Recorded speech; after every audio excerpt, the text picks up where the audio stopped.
मेरा नाम दिवाकर शर्मा है। मेरे पिताजी का नाम मोहन शर्मा है। मेरी माताजी का नाम शशि शर्मा है। मैं नदिया मोहल्ला का निवासी हूँ। मैंने बाबा सुगरी विद्यालय से 12वीं कक्षा में 96.40% से अचीव की है। मैंने 10th में 90.50% अचीव की थी और इसमें मैंने इम्प्लीमेंट किया है। इसका मैं श्रेय अपने फैमिली को देना चाहता हूँ, उन्होंने पेपर के टाइम में मुझे सपोर्ट किया। स्कूल टीचर्स को देना चाहता हूँ और साथ में स्पेशली प्रिंसिपल मैम रंजना जी को देना चाहता हूँ और MD सर रवि शर्मा जी को देना चाहता हूँ। इन्होंने मुझे बहुत ज़्यादा सपोर्ट किया है। पेपर के टाइम पे जब हमें क्वेरीज हुआ करती थी तो उसमें हमारी हेल्प की है। और जब हमें प्री बोर्ड टेस्ट करवाए जाते थे तो उसमें जो क्वेश्चन समझ में नहीं आ रहे थे उसमें बार बार हमारी हेल्प की है ताकि हम और ज़्यादा अच्छे से अपने आप को निखार सकें। और हमने साथ ही अपने पेपर के टाइम पे जब हमें प्रॉब्लम हुआ करती थी टीचर्स ने घर पे आके भी हमारी हेल्प की है। इसलिए मैं प्रिंसिपल मैम जी को बहुत ज़्यादा अप्रिशिएट करता हूँ इसके लिए। Thank you. अच्छा सर, आगे क्या करना चाहते हो बेटा? फ्यूचर प्लानिंग क्या है? मैं सिविल सर्विस की तैयारी करना चाहता हूँ और इसमें आगे बढ़ना चाहता हूँ अच्छी तरह से। इसके लिए क्या करना है? मैं UPSC की तैयारी करना चाहूँगा इसके लिए और साथ ही और रैंक्स वगैरह भी तैयारी करूँगा ताकि UPSC के साथ डिग्री कौन सी करूँगा? मैं बैचलर ऑफ कंप्यूटर एप्लीकेशन की डिग्री लूँगा क्योंकि इसमें मुझे 11th में मैंने ट्राई भी किया था। मुझे प्रोग्राम लैंग्वेज में इंटरेस्ट भी है। मैंने पाइथन वगैरह ट्राई भी किया। अच्छा दिवाकर, मैं एक बात पूछूं, आप ही की नाम राशि दीपेश कुमारी भरतपुर से ही है और ऐसे ही आगे चल के 12th में मेरिट में आई वो और उसके बाद UPSC की तैयारी करी उसने और आज झारखंड में IAS कलेक्टर है, जानते हो?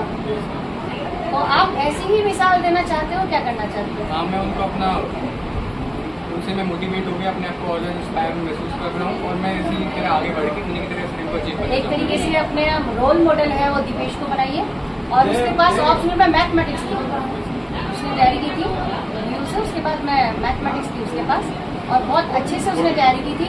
कभी भी कोई दिक्कत हो उसका नंबर ले लेना मेरे पास, मेरे से अभी भी उसके अटैचमेंट रहता है, व्हाट्सएप पे फोन पे बात होती रहती है और वो हर तरीके से अभी भी हमारे बच्चों को गाइड करती है। वो कैसे बनी, किस तरह से कितनी उसको परेशानियां हुई, हमें मुकाबला कैसे करना है, हमें कभी भी बैक नहीं होना है घबरा के, वो सारी चीजें आप दीपेश से बात करोगे ना तो काफी पॉजिटिव है बच्ची और आज झारखंड में है उसकी पोस्ट। ठीक है ना? तो बहू एक बात और कहूँगी मैं दिवाकर आपसे कि दीपेश भी जिस तरह से बड़े सर के टच में रही थी, हमेशा वो पूछती रहती थी, गाइडलाइन लेती रहती थी, तो तुमसे भी मैं यही कहूंगी कि बड़े सर के टच में रहे। वो हमेशा जगह समय समय पे बच्चों को गाइड करते रहते हैं, सारे बच्चे उनसे पूछते रहते हैं। तो गाइडलाइन किसी भी तरह की कोई जरूरत हो सर आपको परफेक्ट गाइड करेंगे।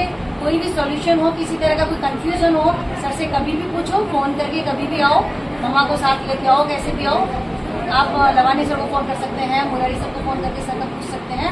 कभी भी 24 आवर कभी भी आपको गाइडलाइन की जरूरत पड़े सर से, जैसे दीपेश दिया करती थी उस तरीके से आप भी सर से कभी भी गाइडलाइन ले सकते हैं, क्वेरीज पूछ सकते हैं। ठीक है ना? इससे कभी भी दिक्कत नहीं आई, आप ऐसे ही आगे बढ़ो। सर ने भी हमें प्री बोर्ड के टाइम पे बहुत ज़्यादा हेल्प की थी, क्वेश्चन वगैरह सॉल्व करने में और जो टीचर का कंसल्ट करने में हमारी बहुत हेल्प की थी।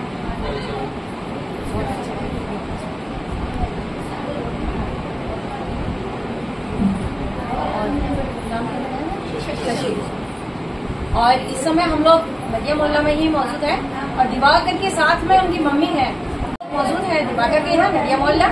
और अभी दिवाकर की बातें हम सबने सुनी और साथ में उनकी मम्मी शशि बैठी हैं। तो हम लोग बात करेंगे कि महिलाओं का या माताओं का कितना योगदान है अपने बच्चों की बढ़ोतरी में, उनके परसेंटेज देने में, उनका रिजल्ट देने में, उनके फ्यूचर प्लानिंग में। तो माओं की क्या भूमिका है और क्या होनी चाहिए, तो मैं चाहती हूँ मातृशक्ति को क्या संदेश देना चाहती है शशि जी। मैं चाहती हूँ कि वो 2 लाइन माताओं के लिए बोलो।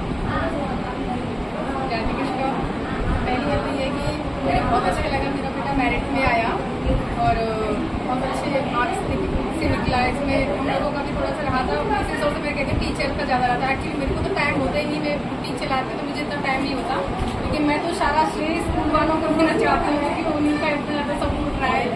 और प्रीपोर्ट्स वगैरह करवाए थे बच्चों की, तो उनमें भी काफ़ी और कुछ इश्यूज़ वगैरह थे जो सब्जेक्ट में, तो उनका जो मैनेजमेंट है जो भी है, तो उन्होंने सारी चीज़ें संभाली। और सबसे बड़ी बात है कि एक्चुअली दिवाकर ऐसा है बच्चा, मुझे इससे कभी भी ये कहने की जरूरत नहीं पड़ती कि तू पढ़ ले। इसको पढ़ने के लिए इसको खुद से ही मतलब इसको ये लगन थी कि सुबह मैं बाद में उठती हूँ, ये सुबह जल्दी उठती मुझे पढ़ता ही मिलता था सुबह। और उसके बाद में भी इसको क्या पढ़ना है, कब पढ़ना है, कितने बजे पढ़ना है, ये खुद ही अपना मैनेज करता था। और मुझे बहुत अच्छा लगा एक्चुअली, स्कूल वालों का बहुत ज़्यादा सपोर्ट लगा मुझे। मैंने आज तक ऐसा मतलब स्कूल में ऐसा कभी देखा नहीं है, बच्चे और भी पढ़े हैं और स्कूल में पढ़े हैं, और मतलब काफ़ी सपोर्ट रहा है हमेशा। मुझसे बार बार फोन आते थे टीचर्स वगैरह की, प्रॉब्लम तो नहीं है, बच्चा कैसा पढ़ रहा है, मतलब सारे इश्यूज़ वगैरह सारे क्लियर करवाते, डाउट्स वगैरह।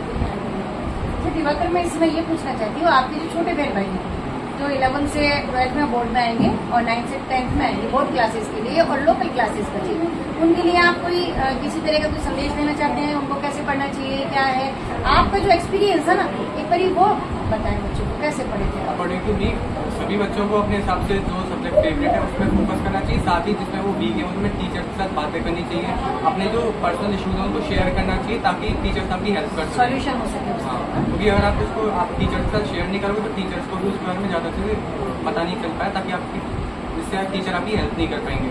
अगर आपको अच्छे से पढ़ना है तो आपको अच्छे से अपने आप को खुला रखना पड़ेगा ताकि आपके जो नॉलेज है वो आप गेन कर सकें।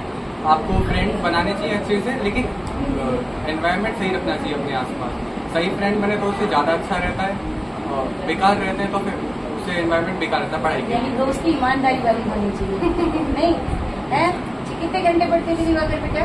वैसे एवरेज नहीं था, लेकिन मैं जब मेरा मन करता तब पढ़ता था, मतलब सिलेबस इतना सब्जेक्ट है, टॉपिक कितने बचे हुए मेरे हिसाब से पढ़ता था। यानी पहले गोल सेट कर लेते थे, पहले मुझे आज ये करना है तो वो करके फ्री होते थे। रिवीजन से ज़्यादा इंपॉर्टेंट रहता है। टीचर्स स्कूल में पढ़ाते हैं उसको घर पर रिवीजन करना मेन इंपॉर्टेंट रहता है, क्योंकि टीचर्स पढ़ाते हैं उसको उससे जब तक रिवीजन नहीं करते तब तक हमारे माइंड में सेट नहीं होता कि वो टीचर्स ने अच्छे से क्या समझाया है। दिवाकर का कहना ये है कि परिवार के साथ साथ फैमिली तो सपोर्ट करती है, लेकिन बच्चा स्वयं अपना गोल अचीव करे, गोल पहले बनाए, निर्धारित करे, उसके बाद उसको अचीव करने के लिए पर डे बाय डे मेहनत करे। और जस्ट लाइक ये शुरुआत है लाइफ की, मेरे हिसाब से जीवन का स्टार्ट है, फर्स्ट स्टेप है ये, और यहाँ से दिवाकर अपनी लाइफ शुरू कर रहा है।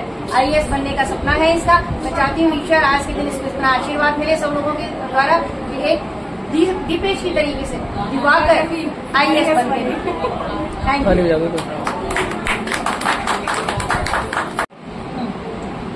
बोलो बाबूजी। सुग्रीव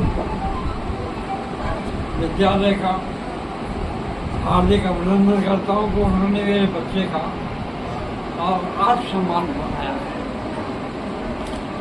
मैं उनका तहे दिल से आभार व्यक्त करता हूँ।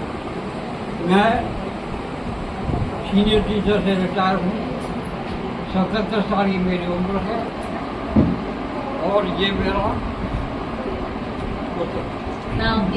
दूसरे नंबर का नाती है।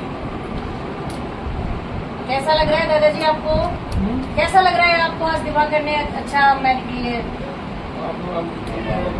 जब हमारा मन उत्साहित हो रहा है, हाँ तो बच्चे का कहते हैं मूल से ज्यादा प्यारी प्यास होती है। हाँ, तो मुझे बहुत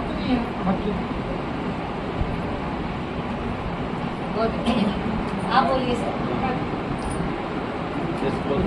दिवाकर और आप सुग्रीव स्कूल के विद्यालय के सभी स्टाफ को बहुत शुक्रिया, बधाई। तो बच्चे को मोटिवेट किया और उसको आगे बढ़ने के लिए पूरा माहौल दिया, इसके लिए आपके लिए बहुत बहुत शुभकामनाएं। और ये और आगे आपसे गाइडलाइन भी लेता रहे और अच्छी प्रोग्रेस करता रहे, यही हमारी शुभकामनाएं। धन्यवाद।